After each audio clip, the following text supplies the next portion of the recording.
Wake that ass up. Early in the morning. The Breakfast Club. Morning, everybody. It's DJ NV, Jess Hilarious, Charlamagne the Guy. We are the Breakfast Club. We got some special guests in the building. We have the mayor of Baltimore, Brandon Scott. Welcome. What up, and what also we have Erricka Bridgeford, who is from the Baltimore Peace Movement. Yes. Welcome. Now, I do have to ask a question before you start. I have to make sure that you guys are really from Baltimore. So I want you to read this. Can you read that out loud? It's gonna be I'm a gonna do bunch it. I'm fine. Earned, and iron earned. Yes. There you go. That's exactly I how don't know you what do that it. sounds like. Through, It was and Aaron do. earned and iron earned. I don't know what he said. First, I hate that. It's not even a real damn not sentence. even a real 'cause Who was sentence. earned? Why did he have to earn and iron? I don't understand. That's the same word. You just said 4 times. No, it's not. All right. So they are from Anyway. Baltimore. I heard the accent. Yes, they are. You should Welcome. just ask us to greet. Thank Yes, we'd have been you. like, yeah. That's it. What We you good. guys are doing. Wow. We're Well, going to welcome. start right out like that. That's Okay, right. That's right. Yes. That's right. Well, welcome, guys. How you guys feeling first We and good. foremost? We Pretty good. We good. good. We good. We Pretty good, good. brother. Congrats on your second term, sir. Thank you. Yeah. Thank you. Thank you. Long time coming. Jess, you know the last time we had a 2-term mayor in Baltimore, I was a sophomore in college 20 years ago. It's been 20 Damn. years since we had it. So it's a big deal and an honor for me Hell to yeah. have the city say, like, no, we want to keep moving in this direction, especially from someone that grew up there when we grew up there and understand everything that has been happening. So What made you I'm want to blessed. become a mayor of Baltimore? So this is a real easy thing, man. So I grew up in Park Heights, right? It's a place in Northwest Baltimore. It's the best neighborhood. Sorry, Jess. Oh my God! Please don't even start that. Emerson Avenue. That's what I'm Where- trying to say. It's where's about that? over west. I don't know what you're even talking where's about right that now. again? But we're going to let you finish. So imagine, Envy, living in a neighborhood, literally. So that the horse race Preakness is in my neighborhood. Imagine living in a neighborhood that's the center of the world every third Saturday in May, and then every other day of the year, you're not treated as human. Where we wouldn't even go outside on Friday night before Preakness because they would do what we call Preakness sweeps. If you was outside, look like us, you could be gone. But the next day, somebody who don't look like us could be peeing in the middle of the street and no one blinks. But before I was even 7 years old, I saw someone get shot outside playing basketball and no one cared. And literally, I just started pestering my parents, my uncles, my grandparents about why no one cared. And one day my mom just said, look, if you wanted to change, you got to change yourself. No one's coming to save us. And having my family be involved in the community, my uncle dragging me with him to political fundraisers when people were trying to get my family's business to donate, I had the understanding of what people should have been doing and who wasn't doing it. So I said then that that's what I wanted to be. At a very young age, you already knew. Already knew. Because I was about to ask you, what made you not go the other way? You know what I'm saying? Because while I'm gonna give credit to your hood, while Park Heights is one of the best hoods in West Baltimore City, it is still also one of the most dangerous. Yeah. You know, what made you not go? It's a the little other different way? now. I tell the youngins, now, and like y'all have no idea. Y'all don't know the old Park Heights. But for me, it's a couple of things. It's my family, right? Like, so I am a first generation Baltimorean. My mom's family is from rural Virginia, right outside Richmond. My grandparents moved to Baltimore. Ironically, people don't know this. They're gonna know now. To East Baltimore with $300 to their name. With them, my great grandmother, my great aunts, all my older cousins lived in this one house right behind North Avenue, the school headquarters. And then my dad's family, my dad followed my uncles and my older cousins who moved here from rural North Carolina, where my grandparents ran a pig farm until they died, right? Which is why I don't eat pork, because I used to feed them myself.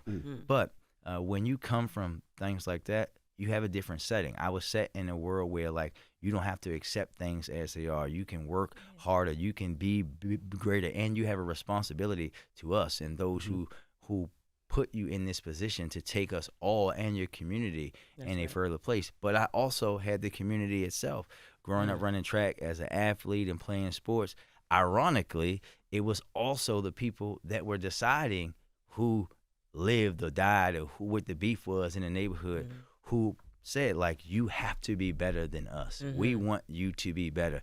Do not let us hear about you getting into any trouble or things like that. And if even some of my family members who work for them were putting me in danger, they would check them, right? It was just a different time. So I would say I had the entirety of the city that really pushed me to make sure that I became a better version of myself and working to be the best version. Now, what can a mayor actually really do, right? We look at, the reason I ask is, people will say the vice president is the vice president, but what can she do? The president can do certain things, but she has to get things signed off on. So what can a mayor actually do? Yeah. Do you control funding? Do you control... I do. So as the mayor of Baltimore, it's funny. My bad, yo, go ahead. So I do. And I think what people have to understand is the mayor is an executive of a city. Essentially, every mayor, especially if they're a strong mayor form of government like Baltimore is, actually Baltimore is the strongest form of mayor of government in the country. So technically, I'm the strongest mayor in the country. Mm-hmm. We do get to direct that funding, right? And it's about, and no disrespect, I love my vice president to death. I love my president to death. But the president would tell you that mayors have the toughest job in America because people can see us and touch us every day, and decisions that we make every day are going to impact people, and they're going to hold you accountable, even for stuff that you're not responsible for. But when you think about the basic things that people need, essentially, I'm the CEO of a $3 billion, $4 billion entity known as the city of Baltimore, right? Everything that people do, when they turn that water on in the morning and they want it to be hot and clean, it's my responsibility. When they want their trash picked up, it's my responsibility. When they want their rec center open up, it's my responsibility. When they call 911 and have to have a fire truck come, it's my responsibility to make sure that that stuff happens. But at a deeper level, it also is important to make sure that when it's someone like me who has that lived experience that Jess, Erricka, and I have, that we bring that to that job and understanding that things. We're talking about our city literally is the birthplace of racial redlining in Baltimore. And everything that we all grew up through is a result of that. So when you think about things that I've just been able to do in my first term, and what's really been like the focal point of this documentary, The Body Politic, it's about reimagining what public safety means. Because for all of our life, they just said reducing crime is the sole responsibility of the police. But I want people to understand how that was never true, right? And you take Baltimore, a city that's roughly 600,000 people. At its height, our police department had 3,000 cops. 3,000 people can't keep 600,000 people safe, especially when they all don't work at the same time, right? So we have to do the investments in changing that, and we can do that. The mayor sets the tone for how the city works. So I came in and said, no longer are we going to just say, hey, it's all the police's responsibility. Every part of city government has to be a part of this. We passed a law that we have to have a comprehensive approach that's led by a health commissioner, and then direct the funding to go to other places. So when you look at the fact that we're now funding our community violence intervention work at the highest level that we've ever had, people that used to be in the streets, whether it's Safe Streets or the brothers at We Are Us and all these other folks who go out and intercede in violence, and we're investing in them and allow them to do that. Deciding that we weren't going to just continue down this path of just like, oh, if they black and outside, we just going to lock them up for anything. No, we're going to stand up what we call our group violence reduction strategy, which is the epicenter really of the movie, and say, we know who the people are who will most likely be the victim or perpetrator of violence. It's much like any other disease, right? Since my granddad had prostate cancer, when I go to the doctor, what did he test me for? So we identified those people, and we're going to give them a chance first. They actually get a letter directly from me that says, look, in Baltimore terms, Jess, I know who you are. I know what you're doing. I know where this you is at. your chance. I know where you live. I know everything about what you do. I'm telling you, this is your chance to change your life. If you need housing, if you need to finish school, if you need, mental health, whatever you need, we'll give it to you. But don't try to call my bluff, because if you call my bluff, then them boys coming, and you won't be able to say no one tried to help me. And it's working, and we've been able to. Last year, we had the largest reduction in homicides that Baltimore's ever had in 20%, and we're beating that this year with 24. Mayors make the difference on the ground. When you think about what we're investing in, I decided that we were going to put historic amounts of money into our rec centers. When we were growing up, they were closing them left and right? So imagine me going into the doors of Tawanda Rec Center in 1989 when I was in pre-K, and then becoming mayor in 2020 and going there early 2021, and it literally was the same building. Nothing had changed. The same weight equipment, and the building was closed, right?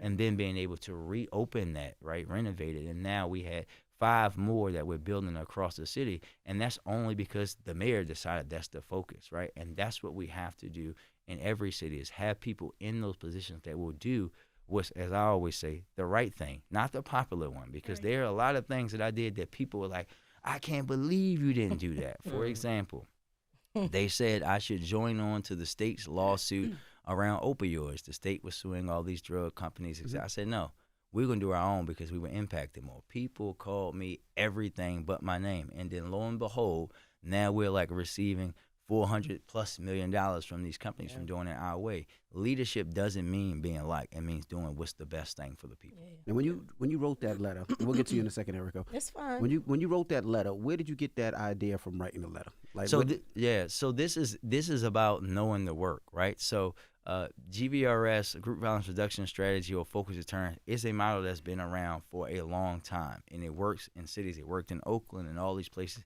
They tried it twice in Baltimore before. And I'm 40 now. I came to City Hall when I was 23, so I literally grew up there. And seeing the last attempt fail and why, I knew that I wanted to go deeper into the work, but also that the number one reason why great ideas and programs and things that fail in cities is because they don't have the executive leadership and buy-in. Because if it comes from me, if this is the mayor's strategy, everybody else that works for city government knows that they got to do it or they got to get another job, right? That's the reality, and that's why. And we have to do the notifications, because if not, it's no different than us just showing up. And we use what we call credible messengers to go and deliver that message and say, look, they want to give you a chance. And people change their life. And I think so. Who you giving chances to? Is it shooters? It's everybody. Everybody. So you don't look at you like, look, you did this. We go turn your life around. If and we you go get, locked up. look, you doing this stuff right now. We know that you're involved in activities that might end up having you lose your life or take someone else's life. This your chance. Like, your group of people that you're with, chances are y'all ain't gonna be here or you gonna be locked up. That's the reality. We gotta tell people the real deal. And if they don't, like, take that heed. There are people that took it, right? There was a young man, it almost brought me to tears. We just had a graduation for some folks through YAP on Saturday. And you can see a lot of this work in the Bali Politic, which is airing on next Monday night. We're going to get into it, on PBS. We're going to get into it. You can see what happens, right? This young man literally said that one young man had been out and on the street since he was 12. And no one ever asked him what he wanted to do or how he can do things different until our folks showed up. Now he works for the convention center. Saturday, a young man had told us he had been out of school since elementary school and out there doing what folks do, right? Now we got him on the right track. People are working for the city. People are starting their own businesses and being able to reconnect with their families or just simply having a house, right? Like, that stuff changes people's lives. And then there's some folk who just tell me, as we would say, just kick rocks. And then I'm like, okay. And then that's when they got to deal with the boys. And you can't say that we didn't try to tell you that or show that there's another way. There are people out there delivering that message every day. Like, yo, we can do something different. Because we also have to understand, like, look, we all know our people don't own boats, right? We don't own gun companies. We have to understand what's really happening in that cycle that we're allowing ourselves to be put in. And we're trying to pull people out of that as much as possible. But we can't just have people shooting and killing people, grandmothers and babies and kids and wives and all the other craziness. We just simply can't have that. Absolutely. Erricka, how did you get involved with the Baltimore Peace Movement? Well, it used to be called Baltimore Ceasefire because there was this guy named Ogun. So first there was a 300-man march movement. That's how Brandon and I met. Okay. Brandon and Munir Bahar were leaders in that movement, and I got very much involved because my son got involved in the very first march. They did a march from from west to east, Hilton all the way to Milton. All the way across North Avenue. All the way across North Avenue. And my son did that march and got very much involved. And I got so involved that Munir said, oh, you should be a spokesperson. And so I became on the leadership team.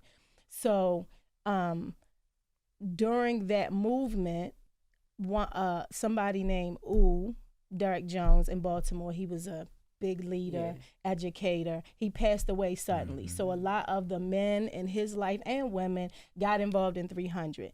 And in November of 2015, after Freddie Gray was killed, there were over 300 people we hit 300 murders in November that year. And so the 300 Men March movement called a state of emergency for the city, a community meeting. And a lot of people showed up there. And one of them was this guy named Ogun who had this idea about calling a ceasefire because he just, he watching the news and he sees what's happening in Israel and occupied Palestine and keeps hearing the word ceasefire.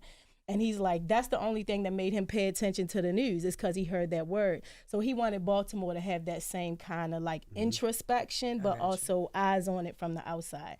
So he had this idea that there would just be one day where everybody agreed in Baltimore, it's going to be a ceasefire. He took the idea to different men who was like, yo, that shit dumb. It's not going to work. Not me. Not him. Right. Brandon said, look, I ain't say Brandon that. was like, I ain't say that. Right. And so he brought it to me at that meeting. He was like, I heard a lot about you. I see how you move. I feel like you the person I should be talking to this about. 2 years later, in 2017, the city had more murders than it had ever had in its history, which pissed me off because I had been out doing work all day long, the mediation center, I've been doing that work forever. And so I'm mad, like, how the fuck is this what's happening when we doing this much work? And they like pointing, the people who say they got connection to the gangs, why don't they tell niggas to stop shooting? Because if they say it, it's gonna happen.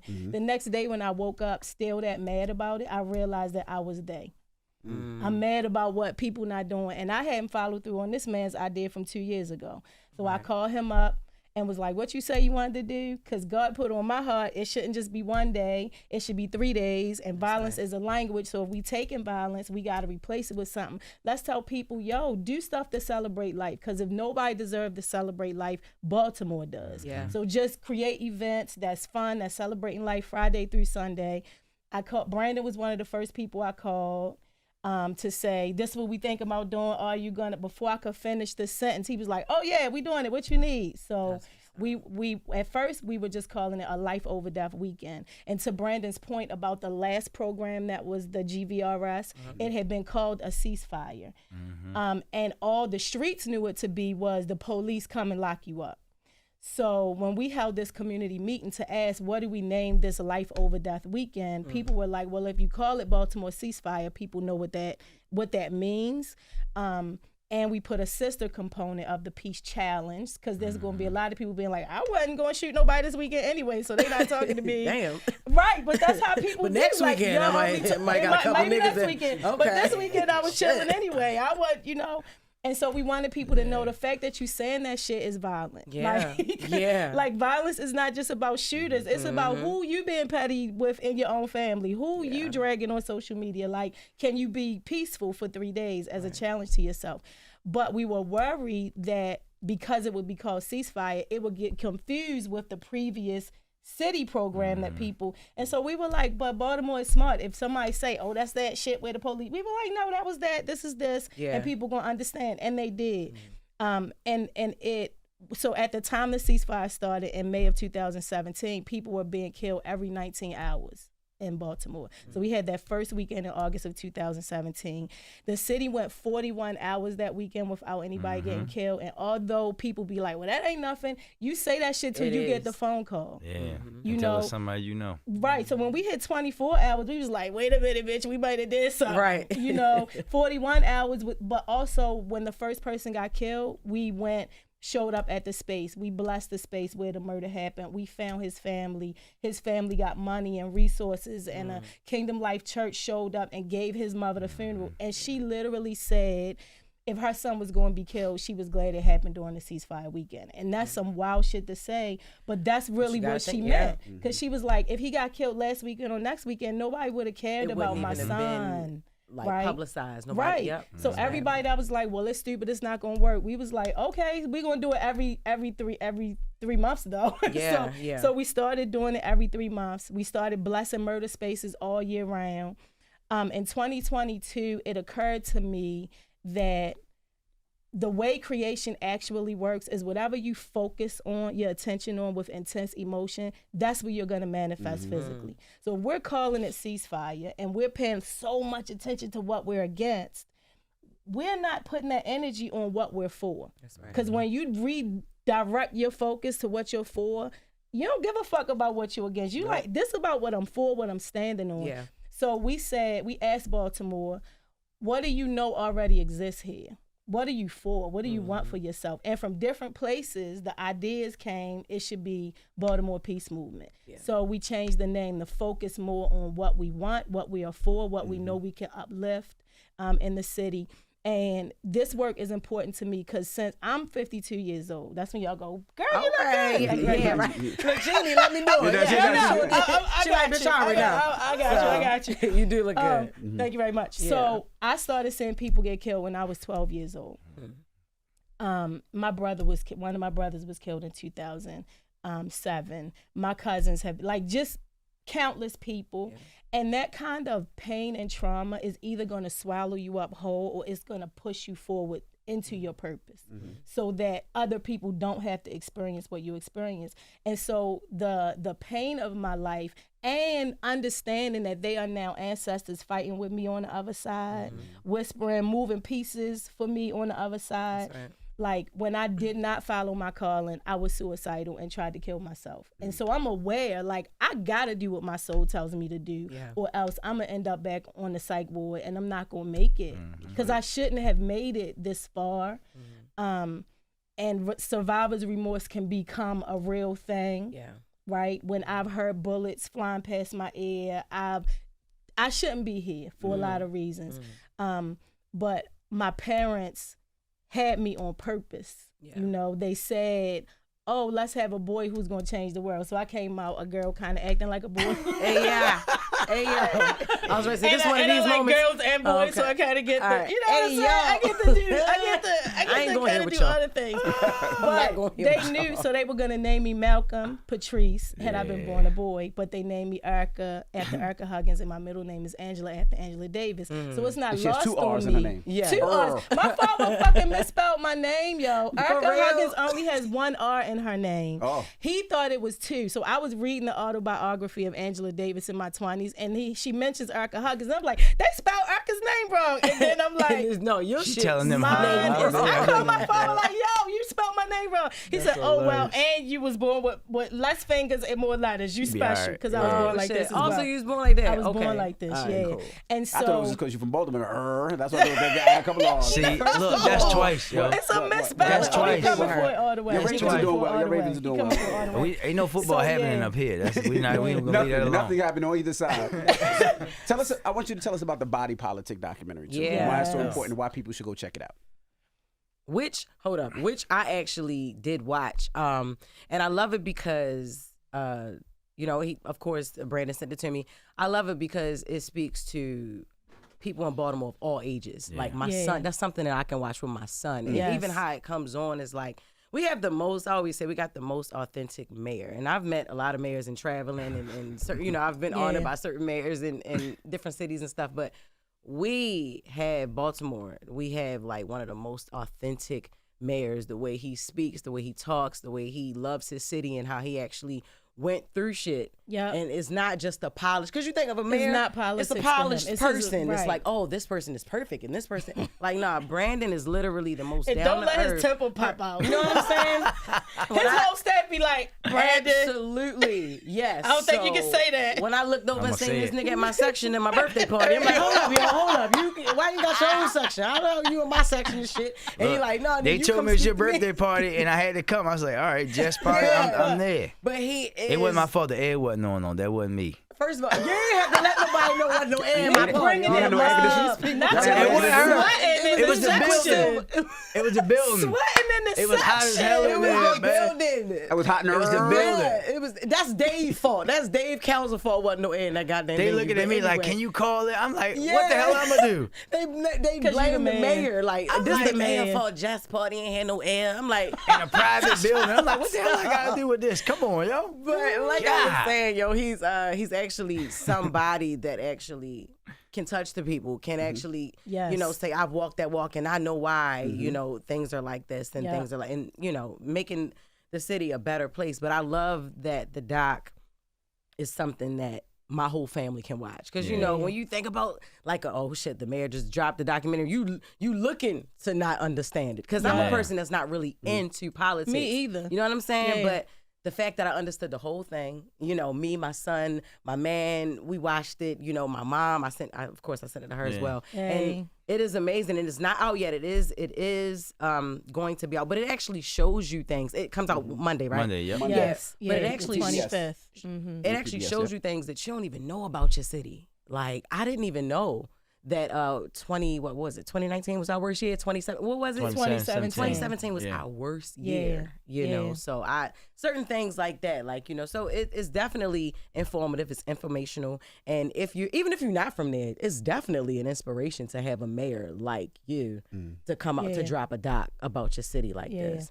Well, I think for me, it's important for me for multiple reasons. Yeah. One, like, I think it's important. This is something that, yes, it's about Baltimore, but really this is also about, like, inner city America, Yes. right? I think because you could replace me with whatever mayor across, like Mayor Woodford in Birmingham and all these other folks that are doing this great work in their cities. Mayor Jones, my favorite mayor in St. Louis, right, who are from those cities and doing this work. But I think what happens is, like you said, Jess, and look, you know we love you. We're very proud of you. Got to say that every time. But people look at their elected officials and they don't really see them as human, right? Like, they see us as these robots that have to do this stuff over and over and over, right? I always say, like, people, Erricka laughs when I say this, people think that, like, my job can be described by my Instagram feed. They have no idea, right, the stuff that has to happen. And I think for me, the reason why, and this is the second documentary that I've done, I was in another one called Charm City when I was a council person. But I did this because I wanted people to see raw and uncut what it's really like, because people have no idea what it's like to be the person that has to call someone and tell them that their loved one never coming home. Or be the person that someone's calling and saying, my baby's not going to walk again. Or have to make that decision that you know is going to impact people in a way that people aren't going to be happy about. And what you see in this movie also is that Baltimore Old Bay sprinkle grit that we have, and that despite all the stuff that we hear and all these TV shows, there are so many people that love our city. When you see Erricka, and when you see all of the folks, Dante and everyone out there doing that work, right? You see something that you won't get to see, because most people aren't going to be out there with violence intervention workers or safe streets workers and saying, like, hey, yo, you got to do, you don't need to do this, right? Most people are not going to be out there blessing a space after someone gets murdered, right? And most people aren't going to be sitting there getting those phone calls like I did, or having to fight to even start this program, right? Like, it's like you said, Envy, I couldn't just do this on my own, because agencies from the state, right? And we had a different governor. We didn't have Westmore when this movie was being filmed. Right. Like, I had to convince our former governor to agree to do this. I had to convince our federal partners at the congressional level to agree to help us do this. People don't get to see that. And they also don't get to see, like, my raw emotion. Like, when things happen, and this is one that's captured in the film that you don't see from my standpoint as much as you do from Ericka's, but our brother Tata Barksdale was murdered during the filming of this movie, and people will see me that day on the news talking, but they don't know, like, most people don't know how close Tata and I are. They're gonna know now in this video, in this movie, when they see me and him walking around these neighborhoods together. They don't know that, like, it took a lot for me to even go out and talk to the press that day, because I had to not be in that moment. I couldn't grieve. I couldn't do any of the stuff that you do when someone that close to you is murdered, because now I got to go and show a strong standpoint for the city, and people will be able to see that and also see that there's a different approach to dealing with violence that's working, and we have to spread it across. I think the thing that I've been most proud of with the film is that 2 months ago, President Biden and Vice President Harris had a executive order signing at the White House, and after that, mayors from around the country stayed to watch the film. Never in my wildest dream that I think little Brandon from Park Heights and Cold Spring would be at the White House first, right? I've been there more times than I ever thought I could imagine in the last 4 years. But two, that they would be watching a movie about me and about Baltimore, and it be something positive. But that's what this story is about. It's about hope determination and what is possible when people work together. Yeah, and I think it's really important. I was really excited to come here specifically because PBS is not a place where our people gonna go and know what the fuck is on PBS on Monday at 9-10 o'clock. Right. And I was like, so the viewership, the audience of the Breakfast Club, these are our people impacted by violence. Living this, and even the people doing the work around violence. That's the people that watch, that follow this. And I was like, and we gotta wait till Jess come back from maternity leave, because we're not gonna be Baltimore in the building and Jess not back. That don't even make My sense. child's 3 years old right now. Like, she been going so long. My daughter is 3 months today, so Right. shut up. Oh, happy 3 Baby's months. 3 years The old. sleep come better in a First few year months. birthday, Jess. second birthday, third birthday, baby talking now. Yeah. Shut up. So to me, it's important for people to feel seen in their pain. Like those of us who do the work, boots on the ground. There are people like us all over this country, because America is a place that believes in power over instead of power with. It teaches that violence is the way you get power. Yeah. And so all cities like Baltimore are dealing with this same problem, and they have people like us doing healing work, doing intervention work, doing mediation work. But people still look at us and say what we should be doing, and how come y'all not doing? Because they don't really see they only see us on TV or happen to maybe see us in the street. But they don't, even if with my pain and grief was public around Tater, different from what Brandon did, I was all over the national news crying about it. But people still will circle back and go, well, then y'all should be doing this, that, and the third.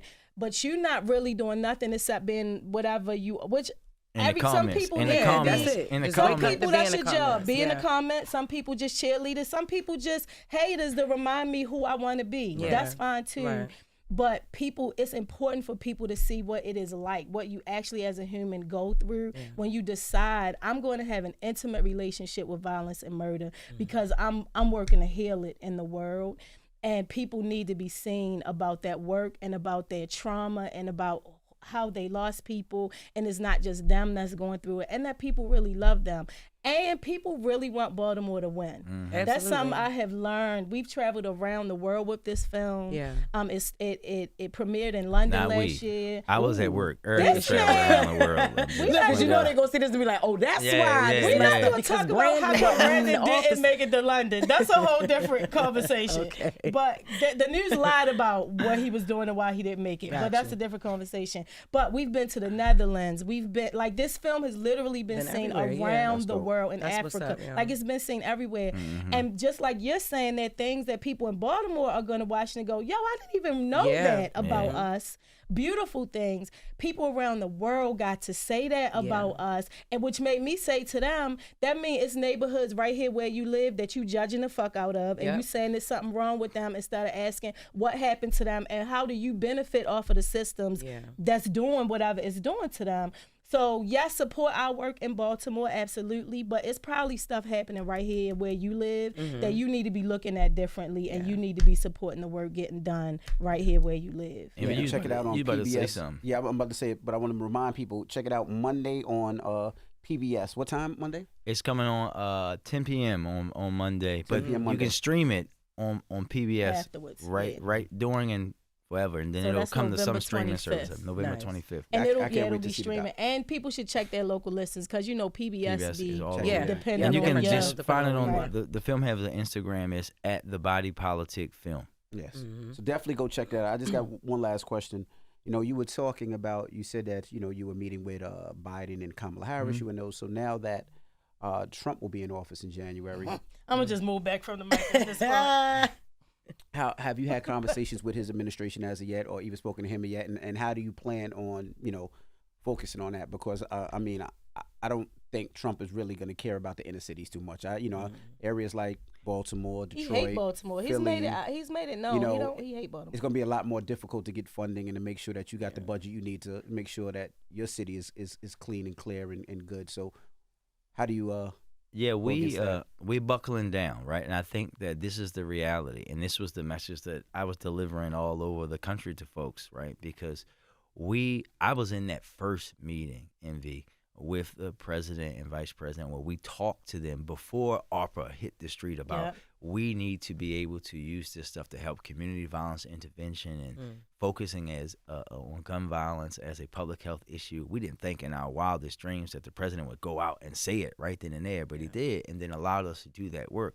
We put $50 million of our ARPA money into community violence intervention. Now, we don't know.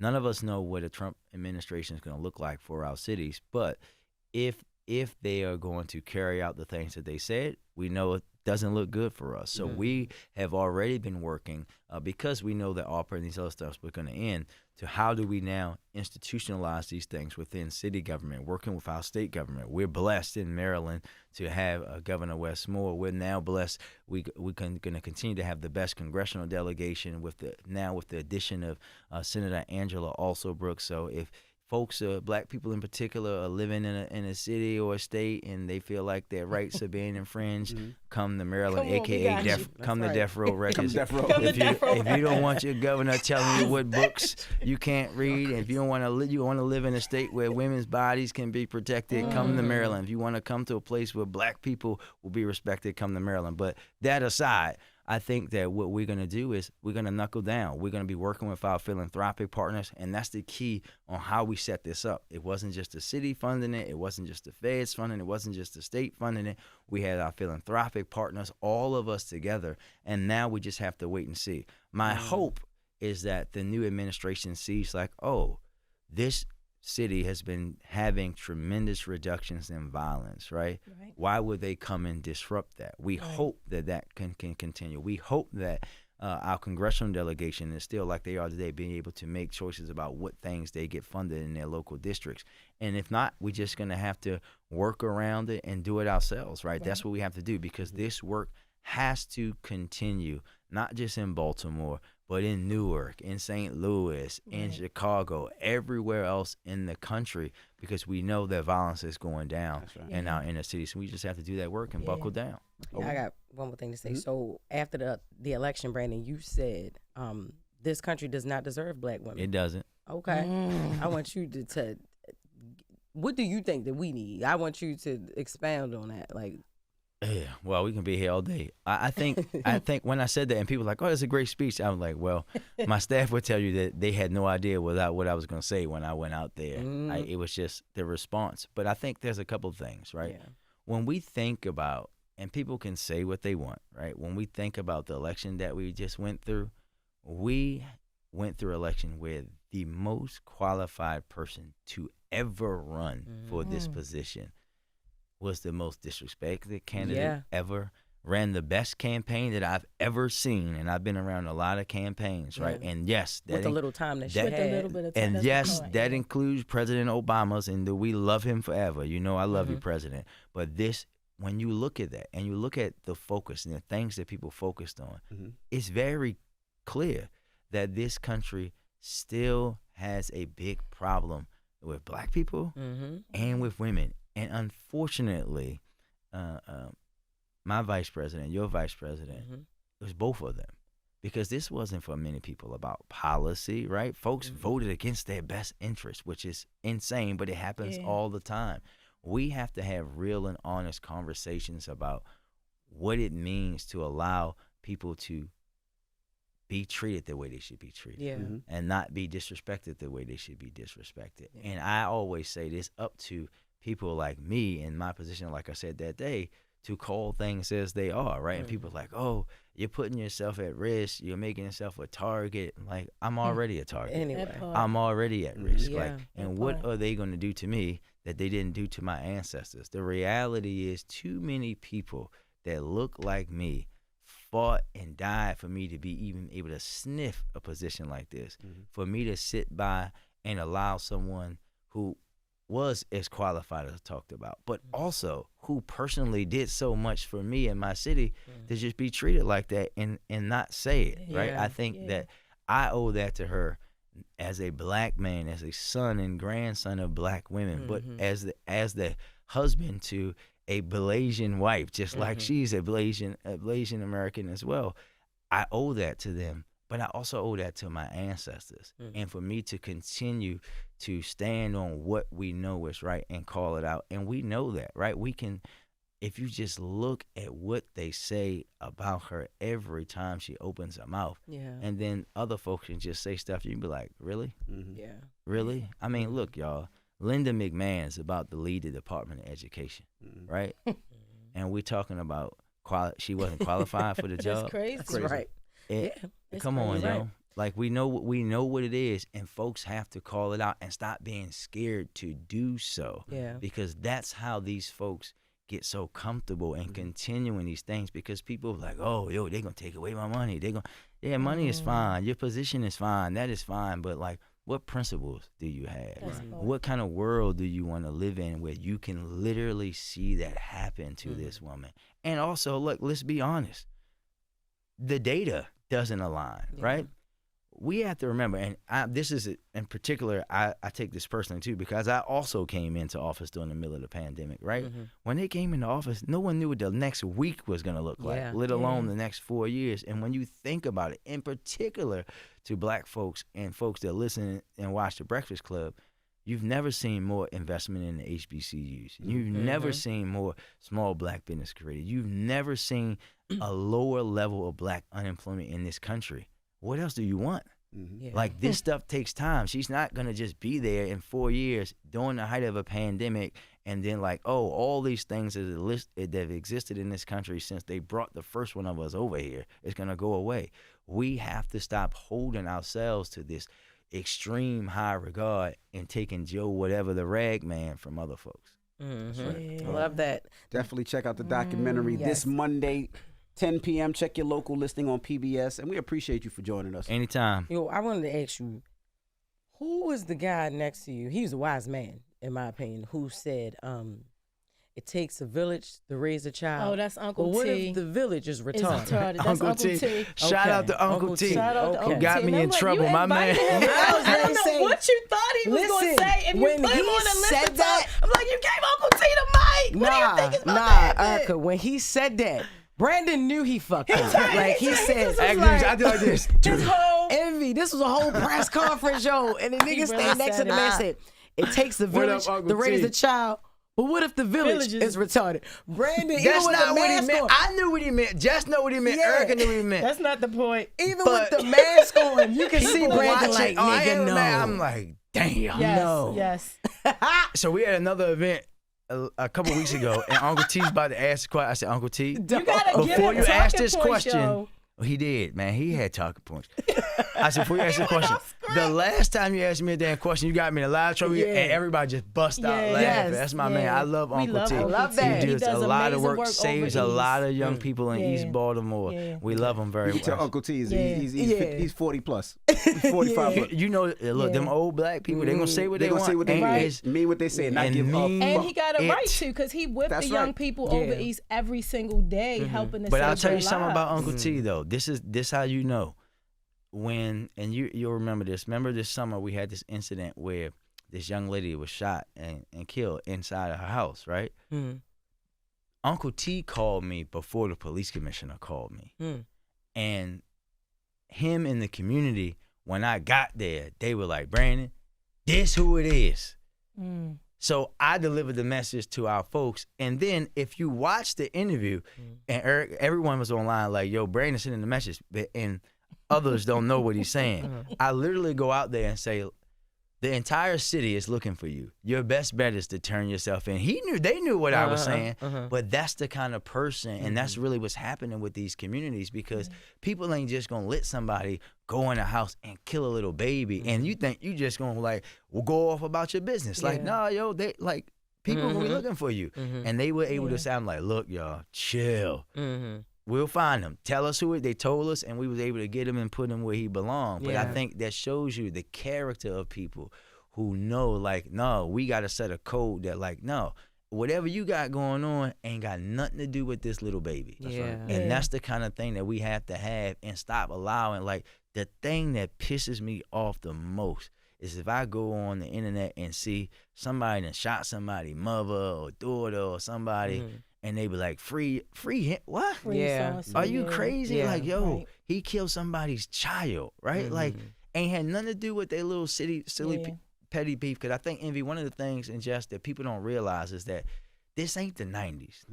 People dying over regular beef. They ain't dying It's over whole conflict. amounts of money. Like, yeah, yo disrespecting me, or Dumb every shit, other day, yeah. like, yeah, I did say that one time. Yeah, Dumb shit you on did. TV. I did. Thanks, Jess, for reminding me. Yo sent my girl a message on Instagram. Like, Yeah. did she respond? Yeah. Then it ain't your girl, bro. Like, you Yeah, gotta move on. right. Well, she vote for your That's girl. it. Like, Right. that's just how it Polyamory. go. Right. Like, and we gotta get, our folk gotta understand that we gotta be better with each other and understanding how to resolve conflict, because That's we the gonna part. have conflict. Yeah. That's Yeah. the human Yeah. way, No bro. I think the to get biggest That's thing the is I know we got to go, but I think the biggest thing is social media, and I'm gonna tell you why, right? Because before, if that was a situation, you send my girl a note, it's just between me, you, and my girl. Now everybody The know. embarrassment is not there. I can just Right. walk away. Yes, You know, sir. now I'm Yeah. embarrassed because now everybody knows. Everybody So I feel knows. like I need, I gotta do quote unquote, I need something. my There's a lick back. It's my screenshot ego. and You know, yeah. same thing as if we get into a fist fight, right? Yep. You beat me up, Spot on. and you know, it's a couple of people that see it. I go home, it's gone. The people in the next block don't know. Nobody now knows. they But doing now it. They now filming on it. social Videos. media, And I know I and- can't beat you, so the next time I gotta bring the blicky. Correct. That's what So happens. now it's all in the Yeah. comments. That's So what if You happens. saw if you this, Yeah. you light skin, Yeah. you this. So now I gotta prove myself. Yeah, you like wear Tim's, you from New York, I understand. that's right. You And got it New really- Balances on, your sweatpants, you know. And I just want to say, because you brought up like conflict in general, right? It really is a trap to make us It is. think that there's no other choices. Like the thing I have to do now, because people don't retaliate. understand. Right? They don't understand the brain science of it. It's just a moment in your brain telling your body, run, fight, freeze. You chose fight.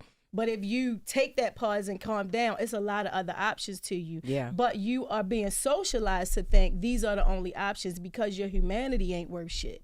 So you got to act like an animal because you are an animal, and this is all you can do. When really you got all of these other options, and we don't get taught conflict management skills. Like conflict management doesn't get addressed like the coronavirus. I think also because we're just learning as it's going on. Yeah. You see what I'm Right. saying? Yeah. Like, you know, Right. because and anybody's will be a liar if they say it doesn't affect them. The first time you read a negative comment about yourself, it could have been 100 positive comments. my Yes. But that one negative comment Yes. stuck Right. with you. That's or the that one. those two Yeah. negative comments Yeah. stuck with you, and it's hard to Yeah. be like, I'm gonna let it go. Yeah. It takes a Yeah. time to learn to be like, Yes. oh, that and don't that's bother why me. We just you had that need it. conversation We in the did. car. I And told that's Ericka, why I was there like, needs I to just be- don't look at and it. there are Yeah. all over Yeah. this country organizations that teach conflict management skills. We do that at the Community Mediation Center in Baltimore that teach mediation. So there's a safe space to take, all right, me and you, say that shit to my face in a confidential space so we can really work it out, right? Yeah. And there are organizations doing that work all over, but they have to be uplifted as much as to keep that same energy shit is to recognize that it is intentionally trying to make our demise That's right. just a real And thing. the last thing I'll say, I say this to the kids all the time too, right? And we have to understand like who's programming. That's right. I got asked this by a kid in a school last year. It's like, Mr. Man, every time I go on Instagram or TikTok, it's trying to show me fight videos. I don't watch fight videos. I said, yeah, but people in your class, other Yeah. people do, and they think that people like Algorithm, you. of course. Or algorithms are a real thing. Yeah. Perfect example. This is a true story. A young lady that works for me wanted to set up a TikTok account. I was like, I'm not downloading TikTok. You can do what you want. But she was like, well, we want the algorithm to be right. So you sit here while I pick the thing. She's like, what are you interested in? I'm like, sports, babies, politics, weather, nature, right? Cities. Assuming she goes in there because it puts in my age, right? And all my information and where I live. All they wanted to show me was ass videos.